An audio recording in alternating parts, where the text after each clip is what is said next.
ఒకటి పరిష్కారం కూడా చెప్పారు. మీరు వినలేకుండొచ్చు, ఒకసారి వాళ్ళ లాస్ట్ లో వినలేదు డాక్టర్, సో రిపీట్. అదే అమ్మా, మీరు ఇన్హేలర్స్ వాడుతున్నారని చెప్తున్నారు కదా, ఆ ఇన్హేలర్స్ అనేది టెక్నిక్ కరెక్ట్ గా ఉండాలి. టెక్నిక్ కరెక్ట్ గా లేకపోతే లేదా డివైస్ మీకు సూట్ అవ్వకపోతే మనం ఆ డివైస్ ని మనం మార్చుకోవాలి. లేదు వాళ్ళు ఇన్హేలర్ టెక్నిక్ సరిగా చేయలేకపోతున్నారు అంటే నెబులైజర్ ఫామ్ లో అయినా డ్రగ్ తీసుకోవాలి. అలా ఊపిరితిత్తులకి శ్వాసకోశాలకు వెళ్తేనే మనకి డ్రగ్ ఎఫెక్టివ్నెస్ ఉంటుంది. లేదు ఇంకా మీకు వాడుతున్నా ఇంకా తగ్గట్లేదంటే మాత్రం ఒకసారి దగ్గరలో డాక్టర్ని కన్సల్ట్ చేయండి. అదండి, మీరు ఎంత ట్రీట్మెంట్ తీసుకుంటున్నప్పటికీ తగ్గట్లేదు అనుకుంటే మాత్రం ఖచ్చితంగా మంచి డాక్టర్కి చూపించండి అమ్మా. ఎందుకంటే లైఫ్ అనేది ఒకటిసారి వస్తుంది డాక్టర్. మరి ఈ సిఓపిడి గురించి మనం మాట్లాడుతున్నాము, మీరు అంటున్నారు రెండు ఊపిరితిత్తులకు కూడా అది అటాక్ చేస్తుంది అనేసి అంటున్నారు. మరి ఈ సిఓపిడి జస్ట్ లైక్ కరోనా, ఎందుకంటే కరోనా కూడా లంగ్స్ మీదకి అటాక్ అవుతుంది కాబట్టి. కరోనా లాగా అంటే కరోనా లాగా కూడా అనొచ్చు. ఎందుకంటే కరోనా ఎంత డేంజర్, సిఓపిడి కూడా అంతే డేంజర్. కరోనా ఎంత సిస్టమిక్ డిసీజ్, సిఓపిడి కూడా అలాగే సిస్టమిక్ డిసీజ్ కింద తీసుకోవచ్చు. సిఓపిడి వల్ల మనకి ఏంటంటే మనకి ఓన్లీ ఊపిరితిత్తులే ఇన్వాల్వ్ అవుతాయి అనుకోవడం చాలా రాంగ్ పర్సెప్షన్. ఎందుకంటే సిఓపిడి ఇన్వాల్వ్ అయ్యిందంటే పేషెంట్ కి హార్ట్ ప్రాబ్లమ్స్ కూడా స్టెప్ ఇన్ అవుతాయి. ఎందుకంటే లంగ్ లో ఏమైనా మార్పులు వస్తే మనకి ఊపిరితిత్తుల నుంచి గుండెకి వెళ్లే రక్త ప్రసరణ, దాంట్లో ఉన్న ప్రెషర్స్ అన్ని బిల్డప్ అవుతాయి అనమాట. లంగ్ లో ఏమైనా ప్రాబ్లం వస్తే దాన్ని మనం పల్మనరీ హైపర్ టెన్షన్ అంటాము.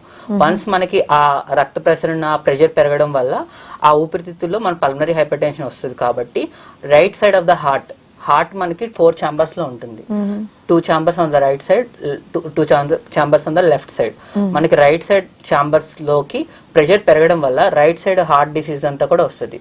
దానివల్ల పేషెంట్స్ కి కాళ్ళవాపు రావడం, ఆయాసం ఎక్కువైపోవడం, పడుకున్నప్పుడు కూడా ఆయాసం రావడం, ఇలాంటి సమస్యలు కూడా మళ్ళీ పుటాన్ అవుతూ ఉంటాయి. తర్వాత ఈ సిఓపిడి వాళ్ళలో వీళ్ళు ఎక్కువగా దగ్గుతా ఉంటారు అనమాట. దగ్గడం వల్ల వీళ్ళ దగ్గర తెమ్మడ గల్లలో ఏమవుతుందంటే గల్లలో మనకు ప్రతిసారి వచ్చినప్పుడు ప్రోటీన్ లాస్ అవుతూ ఉంటుంది. సో అలా ప్రోటీన్ లాస్ అవుతూ ఉండడం వల్ల, వీళ్ళు దగ్గడం వల్ల, సరిగా తినకపోవడం వల్ల, దగ్గడం వల్ల, వీటన్నిటి వల్ల మజిల్ మాస్ కూడా మనకి మజిల్లో ఉండే ప్రోటీన్ అంతా కూడా లాస్ అవడం వల్ల సార్కోపినియా అంటాం అనమాట. అలా అయిపోయి థిన్గా అవుతూ ఉంటారు, వీళ్ళు సన్నగా అయిపోతూ ఉంటారు.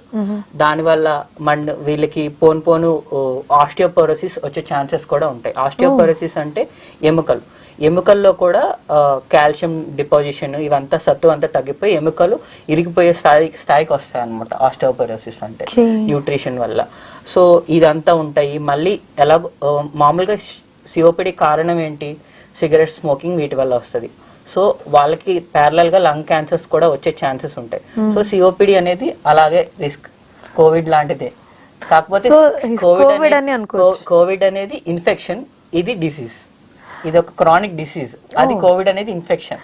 అంటే డెఫినెట్లీ డాక్టర్, కరోనాకి డ్యూరేషన్ ఉండే, అంటే చాలా తక్కువ టైం ఉండే